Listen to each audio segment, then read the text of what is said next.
In The Ride of a Lifetime, Robert Iger takes readers behind the scenes of one of the most iconic companies in the world, the Walt Disney Company, and offers an intimate and profoundly insightful memoir that is part leadership manual, part business strategy, and part personal reflection. It's a story of bold dreams, high-stakes deals, and an unwavering belief in creativity, innovation, and decency.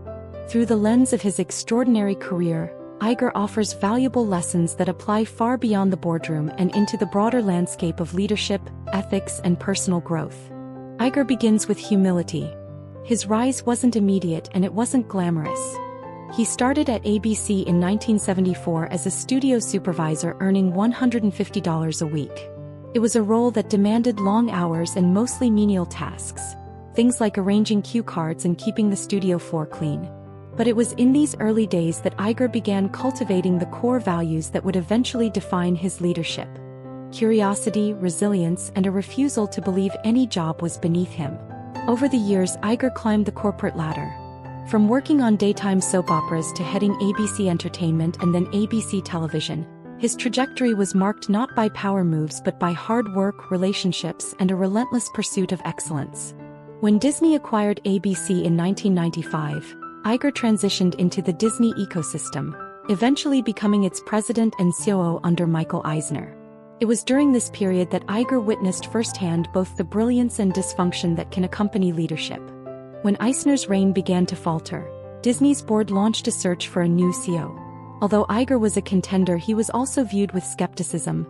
Was he too close to Eisner? Too much of an insider? But Iger believed in the company and in himself. He seized the opportunity to lay out a bold vision that centered around three priorities: investing in high-quality branded content, embracing new technology, and growing globally, especially in China. When he was named CEO in 2005, Disney was a wounded giant. Its stock was lagging, its culture was toxic, and its creative output was inconsistent. Many considered the magic gone. Iger knew he had to act quickly and decisively to restore trust and invigorate the creative spirit. One of his earliest and most daring moves was to mend fences with Pixar. Relations between the two companies had soured under Eisner's leadership, and the partnership was on the verge of collapse. But Iger recognized that Pixar wasn't just another studio. It represented the future of animated storytelling. To fix the relationship, Iger personally reached out to Steve Jobs, Pixar's majority shareholder and a famously demanding figure. Their meeting was honest and disarming. Iger didn't go in with a script. He simply told Jobs the truth. Disney needed Pixar creatively and culturally. What followed was one of the most consequential acquisitions in entertainment history. In 2006, Disney acquired Pixar for $7.4 billion. It was a seismic moment not just because of the deal itself, but because it symbolized a new Disney, one that valued creators, respected vision, and prioritized innovation. The Pixar deal set the tone for a series of bold acquisitions that would define Iger's legacy. In 2009, Disney bought Marvel for $4 billion, bringing iconic characters like Iron Man, Captain America, and the Avengers under its umbrella. Marvel, at the time, was viewed by some as a risky bet. Superhero movies weren't the sure things they are today, but Iger saw potential. He didn't want to change Marvel, he wanted to empower it. He believed in the leadership of Kevin Feige and allowed the Marvel team to maintain creative control. That respect paid off handsomely, with Marvel becoming a juggernaut in global box office history. Then came Lucasfilm. In 2012, Disney acquired George Lucas's company for over $4 billion, securing rights to Star Wars, Indiana Jones, and a universe beloved by millions. Here again, Iger took a people-first approach. He spent hours talking to Lucas about legacy, trust, and stewardship.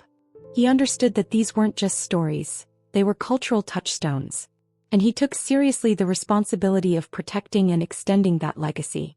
But perhaps the most complex and forward-thinking move of Iger's tenure was Disney's $71 billion acquisition of 21st Century Fox in 2019. This wasn't just about content, it was about scale, global reach, and positioning Disney for a future dominated by streaming and direct-to-consumer platforms.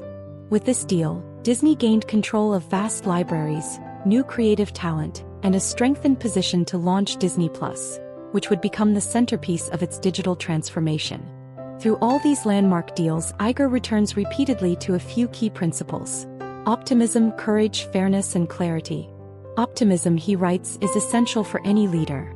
You cannot lead people if you don't believe in a better future. Courage is what allows you to make bold bets, even when there's risk involved.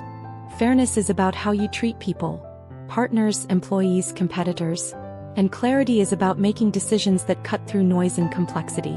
One of the book's most striking elements is how emotionally intelligent Iger is. He talks openly about his fears, his self-doubt, and his mistakes. He admits that he was at times overly cautious, that he sometimes avoided confrontation, and that balancing work and family didn't always come easily. Yet these reflections never feel like confessions, they feel like a roadmap. He's not preaching perfection, he's modeling humility. He also devotes significant attention to the role of respect in leadership. In his view, great leaders don't dominate, they listen. They create an environment where ideas can rise regardless of hierarchy. Iger recounts stories of boardroom conversations, tough negotiations, and high-stress crisis management with a level of openness that makes you feel like you're in the room. Whether it's dealing with Rupert Murdoch during the Fox negotiations or navigating the sudden death of his friend and colleague Tom Staggs, Iger always returns to the human side of business. Perhaps one of the most profound chapters in the book comes near the end, where Iger discusses the tragic accident at Disney World in 2016, when a toddler was killed by an alligator. Iger's response wasn't crafted by PR professionals. He immediately called the family, spoke from the heart, and cried with them.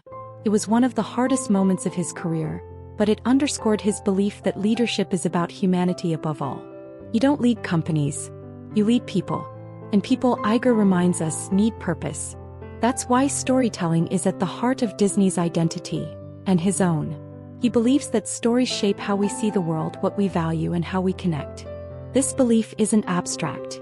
It has shaped every major decision of his career. From championing the revitalization of Disneyland Shanghai to fighting for diversity on screen, Iger has always seen Disney not just as a company, but as a cultural force. By the time Iger stepped down as CEO in 2020, Disney had grown exponentially, not just in revenue or reach but in relevance. Under his leadership, the company had transformed from a legacy media titan into a future-forward entertainment empire. But beyond the accolades and financial milestones, The Ride of a Lifetime is about something deeper. What it means to lead with integrity in a world that often rewards shortcuts. Iger doesn't pretend that leadership is easy. It demands sacrifice, vigilance, and relentless clarity. But he also insists that it can be joyful, meaningful, and even magical, when grounded in values that prioritize people, creativity, and vision over ego and control. In a time when many leaders are questioned for their ethics or motives, Iger offers a compelling alternative. Lead with heart, lead with purpose, and never stop learning. The book ends not with a victory lap but with gratitude. Iger expresses deep appreciation for the people he worked with, the mentors who shaped him, and the family who supported him. His voice is humble, steady, and generous. It's clear that for all his accomplishments, what matters most to him is the journey itself, the ride.